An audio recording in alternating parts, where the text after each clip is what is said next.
Claro, talvez um exemplo em que isso possa servir seja um análogo a esse, em que, imagina o seguinte, você tem aqui uma grande roda,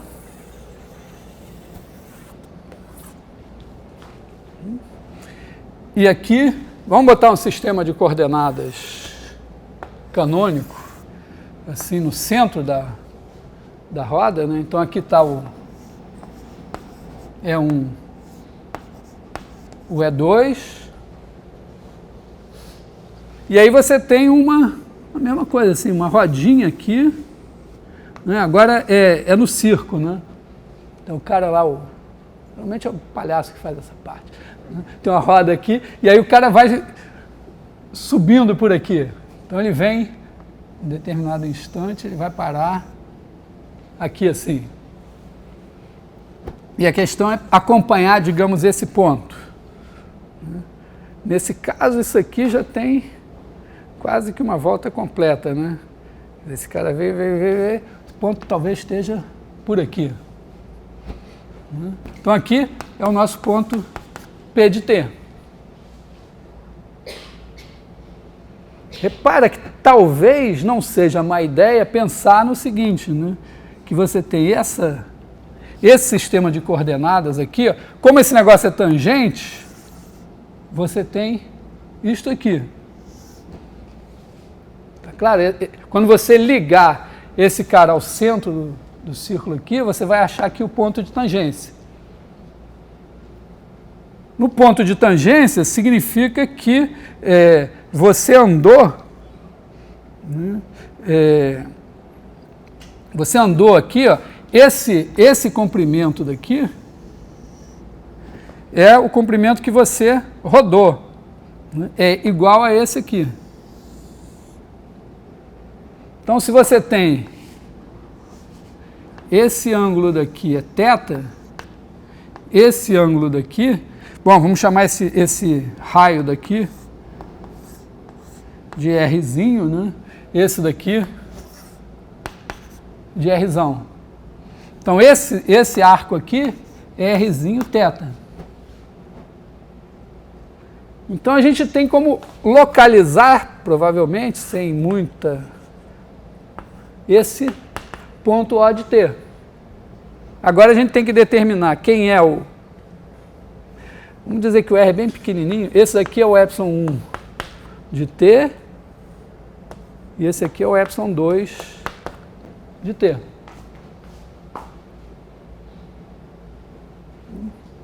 Bom, no sistema ε1, ε2, acho que dá para a gente localizar aqui o nosso ponto P de T, né? O P de T está... O ângulo está medido assim, né? Então é como se esse aqui fosse o primeiro quadrante, né? Então,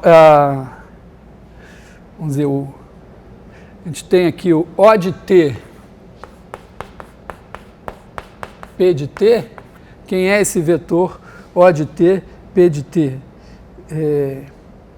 Se fosse aqui menos ε2 menos ε1, se você olhar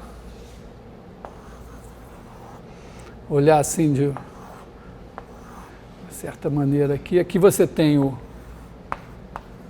ε1, ε2, né? E o O foi medido daqui para cá. Aqui é o P de T. Esse é o nosso ângulo aqui, ó. Esse aqui é o ângulo θ.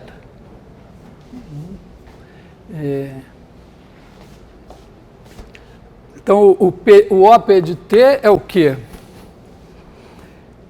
É como se fosse o menos ε2, eu acho que vai ser cosseno θ vezes menos ε2 mais seno θ vezes menos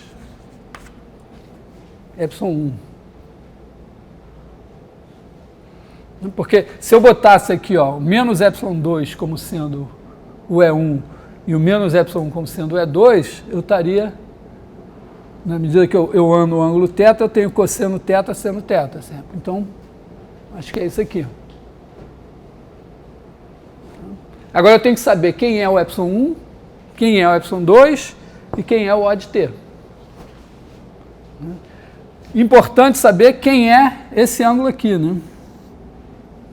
Esse ângulo alfa de t aqui. Bom, se isso aqui é rθ, vamos chamar esse θ de θ, ou chamar esse, na verdade, em vez de chamar de t, vamos usar o θ como parâmetro em vez do tempo. Depois o θ pode variar com t. Então vou chamar aqui O de θ, P de θ. Mudar todo mundo de índice. Tá, aqui é θ, θ, θ, θ. E é o alfa de θ. Então, se andou um ângulo θ aqui, aqui é Rθ, Rzinho θ. Bom, divido o arco pelo raio, eu tenho o ângulo. Então, alfa de θ igual a Rzinho θ dividido por Rzão. Tá? Ângulo é arco dividido pelo raio. Muito bem. Então, esse vetor, olha só, esse vetor aqui, se a gente pegar aqui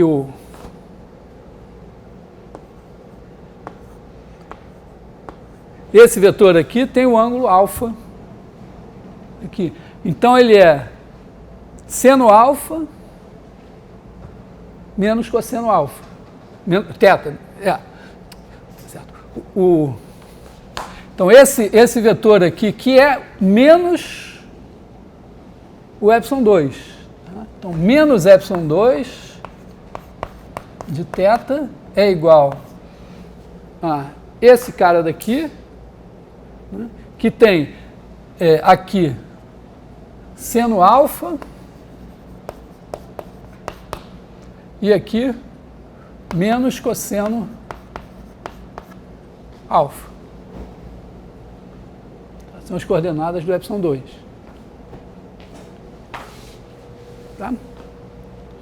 Oi?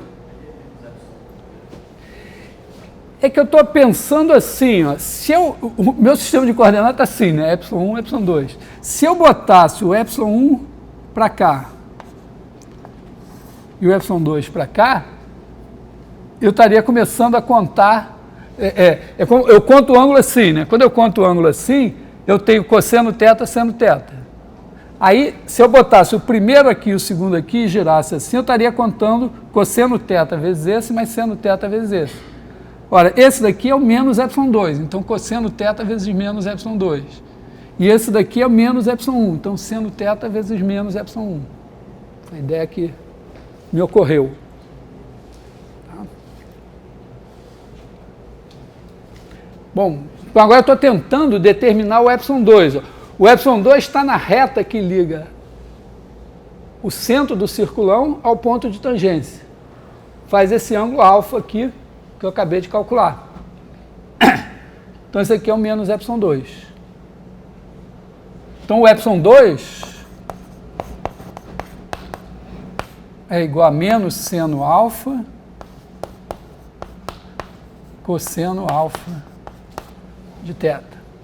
E o epsilon 1? Bom, o epsilon 1 é assim, né? Bom, se esse ângulo é alfa, esse ângulo aqui também é alfa, né? Então, o epsilon 1 de θ tem seno alfa, uma coisa errada aqui.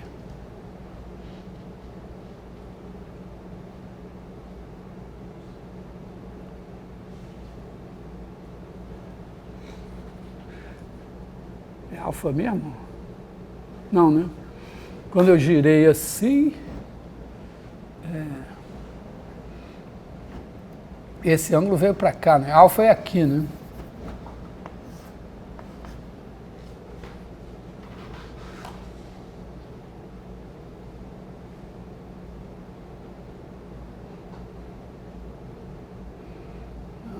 Quer dizer, eu tenho aqui cosseno alfa de θ,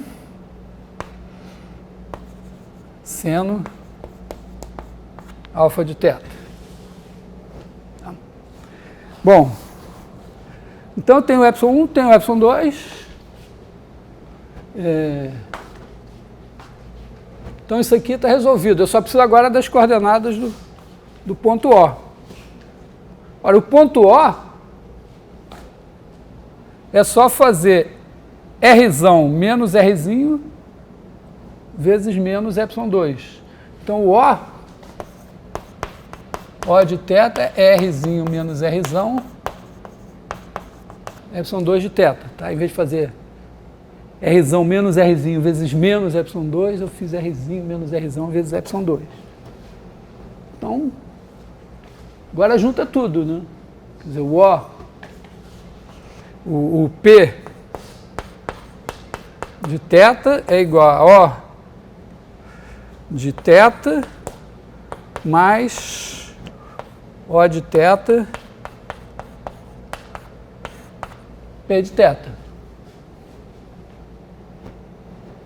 Tá aí. Mas o legal mesmo, vamos dizer, você monta isso tudo e tal, o legal mesmo é usar isso para fazer o computador desenhar a curva, né? Que é alguma coisa, mais ou menos assim, o cara vem, faz aqui, faz assim. Então o nosso, de certa forma, brincadeira nesse momento é pensar uma curva e deduzir uma equação para as coordenadas da curva em função de um parâmetro. É claro que esse θ podia variar com o tempo. Por exemplo, o cara podia ter uma certa velocidade angular aqui, então o θ de t podia ser um ômega-t, ou alguma coisa mais variável, né? O cara começa com uma velocidade mais rápida, depois vai mais devagar. Isso não vai mudar a forma da curva, vai mudar só o parâmetro θ, de qualquer maneira, tá bom, mas vai mudar a maneira como você anda sobre a curva. Então são formas da gente produzir animações.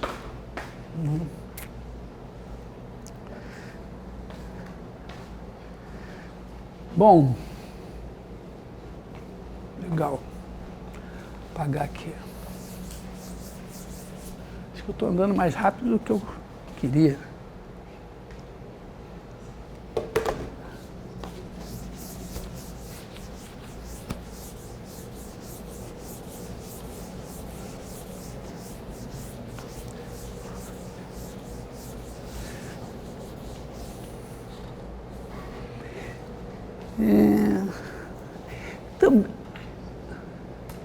Também aqui, né, as transformações, elas também têm uma operação, quer dizer, funções. Quando você tem um conjunto, vou falar uma coisa abstrata, mas como vai ser objeto de exercício da próxima lista, vocês podem ficar meio apavorados. Quando você tem um conjunto X e você tem uma função f de x em x e uma função g de x em x, em geral, claro, você podia ter uma função de x em y, uma de y em z. Você pode fazer a composta g bola f vai de x em x. Quer dizer, ela pega o ponto x, leva no f de x e depois no g de f de x. Isso é uma coisa que e às vezes você pode pegar mesmo... Por exemplo, você pode fazer uma rotação de θ, ou sei lá, de alfa, rodou de alfa. Isso é uma transformação do plano no plano. Roda todo mundo de alfa. Tem uma outra que roda todo mundo de beta. Você pode rodar de alfa e depois rodar de beta. Isso é a composição das duas. Eventualmente dá a rodar de alfa mais beta. Então, isso aqui dá uma operação também. Quer dizer, se você chamar de S de x, vamos pensar assim, vou pensar o conjunto das funções f de x em x, tais que f é bijetiva.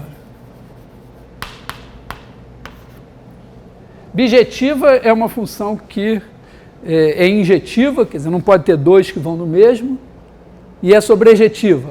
Todo mundo é a imagem de alguém. Então, quando você roda o plano, quando você translada o plano, coisas assim, são bijeções. Nesse conjunto aqui, define essa operação. Tá? Operação F, bola G, definida é a composição.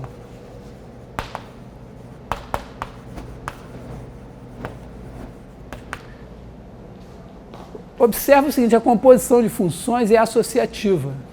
Quer dizer, é verdade que F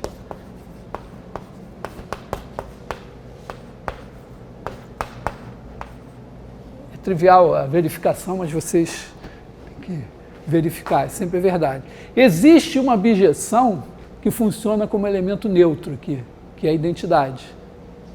Se você fizer I de x sempre igual a x, é neutro.